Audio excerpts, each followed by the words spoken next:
ఇది నేను చాలా కాలం క్రితం చదివిన చిన్న కథ. దాన్ని నేను ఇంకాస్త అందంగా మార్చి చెప్తున్నా. ఒక ఊర్లో ఒక వ్యక్తి ఉన్నాడు. తన పని తాను చేసుకుంటాడు. ఏ బాధలు లేవు, కష్టాలు లేవు, కన్నీళ్ళు లేవు. అందరిలాగే తన జీవితం తనది.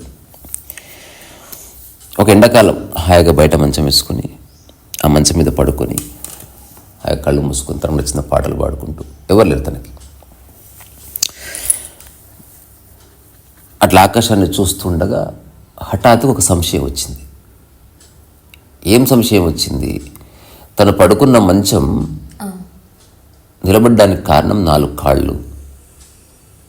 మరి ఆకాశం పడిపోతే మిగతా దానికి కాళ్ళు లేవు కదా అని ఒక సంశయం వచ్చింది.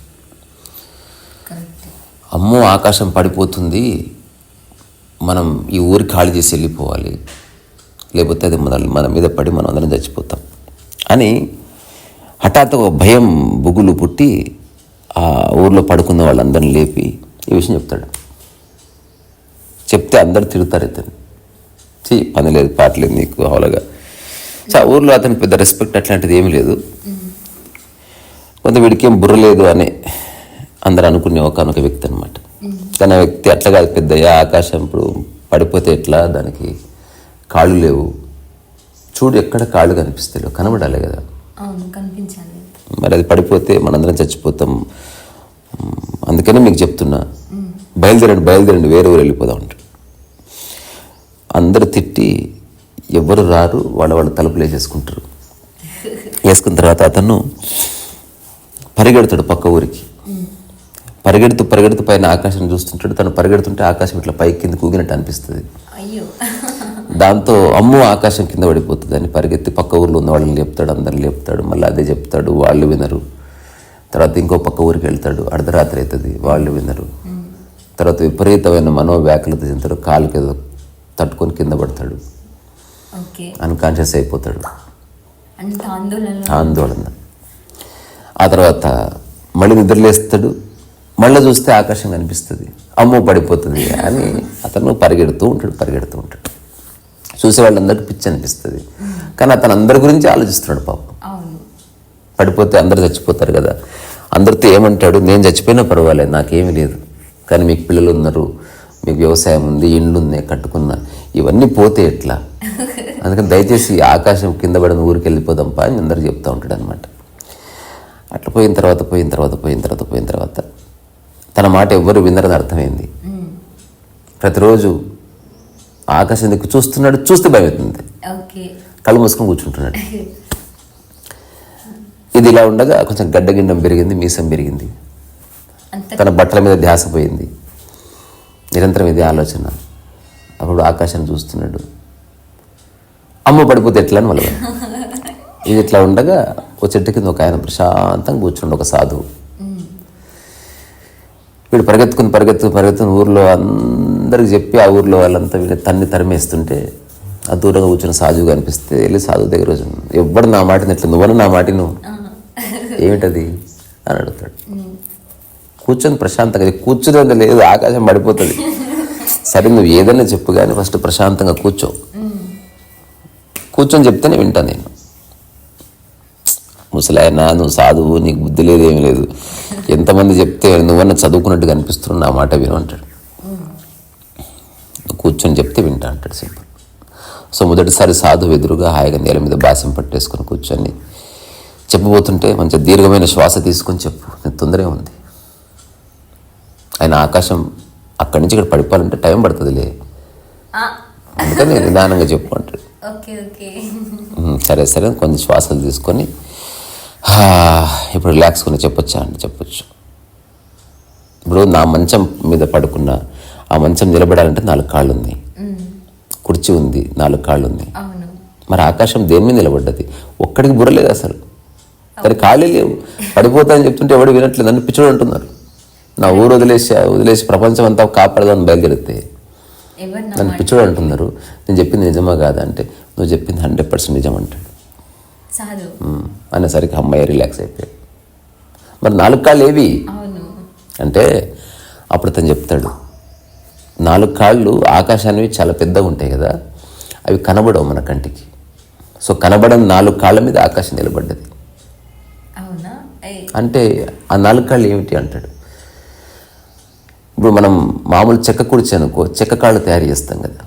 ఈ ఆకాశం అన్నది దైవం, మనకు అర్థం కాదు, అంత పెద్దది. సో దానికి ఉన్న కాళ్ళు మనం అనుకున్న కాళ్ళలాగా ఉండవు. 4 లక్షణాలే దానికి కాళ్ళు. ఏమిటి ఆ 4 లక్షణాలు అంటే ఇంతకుముందు రాసుకున్నవి అతను చెప్తాడనమాట. సో ఎవరికి చెడు చేయని, ఎవరి చెడు కోరుకోని వ్యక్తి, అటువంటి లక్షణం. నువ్వు ఎవరు చెడున్నా కోరుకున్నావా అని అడుగుతాడు. నా జీవితంలో ఎవరు చెడు కోరుకోలేదండి. చెడు కోరుకోవద్దనే కదా ఆకాశం పడిపోతాను అందరికీ చెప్తున్నది. ఓకే, ఆ లక్షణం నీలో ఉంది. రెండవది సేవ చేసే లక్షణం ఉన్నవాడు. నువ్వు సేవ చేస్తావంటే, అయ్యో రామ, మా ఊళ్ళో చాలామంది ముసలోళ్ళు ఉన్నారు, వాళ్ళ పిల్లలు వాళ్ళని ఇంట్లోకి వెళ్ళగొడితే నేను నా పొలంలోనే పెట్టుకుని వాళ్ళకి సేవ చేస్తున్నానని చెప్తాడు. మూడవది నిష్కామకర్మ చేసేవాడు. నిష్కామకర్మ అంటే ఫలితం పెద్ద వచ్చినా రాకున్నా తన పని తాను చేసేవాడు. వ్యవసాయం చేస్తున్నా ఏం పెద్ద రావట్లే, కానీ ఆ వ్యవసాయం చేస్తూనే ఉన్నా. తర్వాత చాలా బర్రెలు గిరి అన్నీ ఉన్నాయి, వాటికి ప్రతిరోజు తీసుకెళ్తాను, స్నానం చేయిస్తాను. వాటి నుంచి నేను ఏం ఆశించట్లేదండి. ఇదే నా నిష్కామకర్మ, అదే నిష్కామకర్మ. ఆ కర్మ చేసే లక్షణము. తర్వాత అత్యంత ముఖ్యమైనది ప్రకృతిని నాశనం చేయని లక్షణం. అమ్మో, నాకు ఇట్లా మొక్క పీకినా నాకు కోపం వచ్చేస్తుంది. ఇట్లా చెప్పినందుకు కూడా చాలాసార్లు తిట్టారు నన్ను. సో ఈ 4 లక్షణాలు నీలో ఉన్నాయా అంటే నాలో ఉన్నాయి. అంటే ఎవరికి చెడు చేయని ఒకనొక మనస్సు, రెండవది సేవ చేయడము, మూడవది నిష్కామకర్మ చేయడము, నాలుగవది ప్రకృతిని నాశనం చేయకుండా ఉండడం. ఈ 4 ఎవరిలో ఉన్నారో ఆ 4 క్వాలిటీస్ ఈ ఆకాశానికి కాళ్ళు. సో ఆకాశం పడకుండా ఉండటానికి కారణం నీవేరా అనగానే వాడి కళ్ళు నీళ్ళు తిరిగాయి. అంటే స్పిరిచువాలిటీ అంటే భావనే కదా. ఇప్పుడు నువ్వు ఇప్పుడు ప్రసాదం ఇస్తున్నావు, అది లడ్డే కదా ప్రసాదం. ఎట్లే దానికి భావన జోడించి ఇస్తున్నావు కాబట్టి. తీర్థం ఇస్తున్నావు, మామూలు నీళ్ళే, కానీ దానికి భావన జోడించి ఇస్తున్నావు. గంగానదిలో నీవు మునిగినప్పుడు అట్లా వద్దుకొని, ఎందుకంటే నీ భావనని ఆధారం చేసుకొని, అది బర్రె దిగుతే దానికే భావన లేదు. అది ఒక కుంటలో ఎట్లా దిగుతుందో గంగానదిలో అట్లాగే దిగుతుంది. అది దాని మైండ్ క్లియర్ ఉంది. నీవే ఆ కారణం. నిశ్చింతగా పడుకో, వెళ్ళి ఒక్కటి గుర్తుపెట్టుకో, ఈ 4 క్వాలిటీస్ నీలో ఒక్కటి పోయినా సరే ఆకాశం కుంగుతుంది. 2 కొడితే వంగుతుంది, 3వది కొడితే తుంగుతుంది, 4వది కొడితే నీ మీద పడుతుంది. సరేనండి, ఈ 4 క్వాలిటీస్ని ఎప్పుడు పోకుండా చూసుకుంటా. నా వల్లనే ఆకాశం నిలబడ్డదని సంతోషపడుతున్నా అంటే అప్పుడు గురువు చెప్పే చివరి మాట నేను చెప్పాలనుకుంటున్నా. ఈ విషయం ఎవరికి చెప్పకు. రెండోది, ఇది అహంకారం కింద మార్చుకోకు. నా వల్లనే అనకు, నిశ్శబ్దంగా ఉండు. తర్వాత వాడు పోతూ పోతూ వస్తానండి, మా ఊరు వెళ్ళిపోతాను, మరి ఒకవేళ నేను చచ్చిపోతే అంటాడు. ఈ 4 విషయాలు వేరే వాళ్ళకి చెప్పు, వాళ్ళకి తయారు చేయి.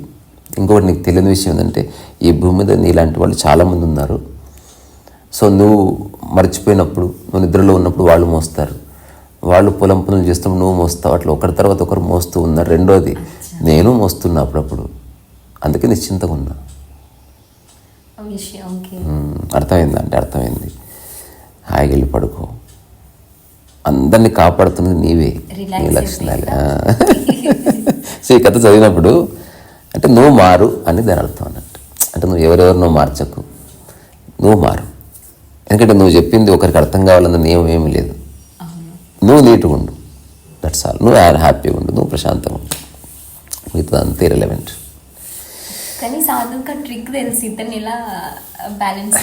అవును, అంతే కదా. ఇప్పుడు ఎవరైనా ఆందోళనలో ఉన్నప్పుడు ఏం చెప్తే ఫస్ట్ అతని మనసు రిలాక్స్ అవుతుందో.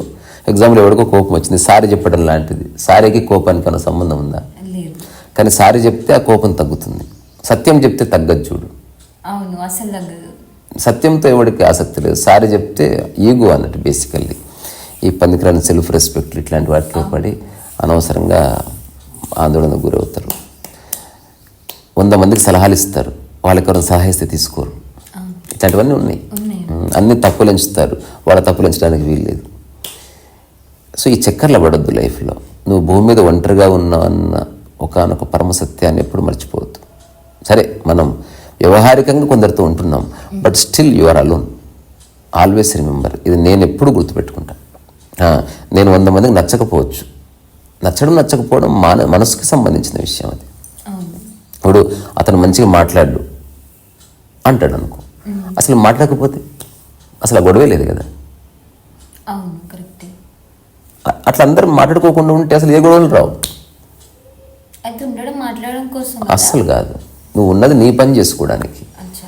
అవసరమైన ఒక్క మాట ఎగ్జాంపుల్, ఎవరన్నా ఇద్దరు మాట్లాడుకుంటూ గొడవ అవుతుంది అనుకో, వాళ్ళు మాట్లాడుకోవడానికి అర్హత లేదని అర్థం. వాళ్ళు ఏం చేయాలి, టెక్స్ట్ మెసేజ్ పెట్టుకోవాలి. తద్వారా గొడవలు ఉండవు. టెక్స్ట్ మెసేజ్లో ఆలోచించి పెట్టొచ్చు, 2-3 సార్లు డిలీట్ చేయొచ్చు. మాటలు డిలీట్ లేవు కదా. తర్వాత మాటల్లో ధోరణి వస్తుంది, విసురు వస్తుంది, నిర్లక్ష్యం వస్తుంది. టెక్స్ట్ మెసేజ్లు ఏముండదు. నేను ఈరోజు మధ్యాహ్నం భోజనం తినాను అని టెక్స్ట్ మెసేజ్, అదే మాట అనుకో, ఈరోజు మధ్యాహ్నం తిన నేను అంటే అది తప్పుగా అర్థమవుతుంది. అంటే వాడి ధోరణి అది. నాకు ఇప్పుడు ఆసక్తి లేదు అని మెసేజ్ పెట్టు, చూసుకుంటారు. సరే మరి ఎప్పుడు ఆసక్తి ఉంటుంది అంటే సాయంత్రం 8 గంటలకి 6 గంటలకి అంత మెసేజ్. అట్లా కాకుండా ఎదురుగా నాకు ఇప్పుడు ఆసక్తి లేదు, ఎందుకు లేదు, మళ్ళీ గొడవకు దారితీస్తుంది. అంటే మనం మాట్లాడుతున్నప్పుడు మాటని కాకుండా ముఖ కవళికలు, చేతులు అన్నిటిని కన్సిడర్ చేస్తుంది మైండ్. అందుకే హాయిగా ఉంటాయి. నేనైతే కోరుకుంటున్నా, ఒక 23 సంవత్సరాలు నలుగురు కలుసున్న తర్వాత వాళ్ళు మెల్లమెల్లగా మాట్లాడుకోవడం తగ్గిపోయి అనంతంగా పని చేయడం మొదలుపెట్టారు. సో పని మాధ్యమం అయినప్పుడు ఆ పని గురించి మాట్లాడితే ఏ గొడవలు ఉండదు. వ్యక్తిగతంగా వచ్చినప్పుడే సమస్య అంతా వస్తుంది. సరే, మన సబ్జెక్ట్ కాదు కానీ. సో ఇప్పుడు ఎవరెవరిలో అయితే ఈ క్వాలిటీస్ ఉన్నాయో, ఎవరికి చెడు చేయని లక్షణము, తర్వాత సేవ చేసే లక్షణము, నిష్కామ కర్మ చేసే లక్షణము, ఆ తర్వాత ప్రకృతిని నాశనం చేయని లక్షణము, ఒకవేళ అవి మీలో ఉంటే మీరే ఈ సమస్త విశ్వాన్ని కాపాడుతున్న వాళ్ళని గుర్తుపెట్టుకోండి. రీసారసో వయసు.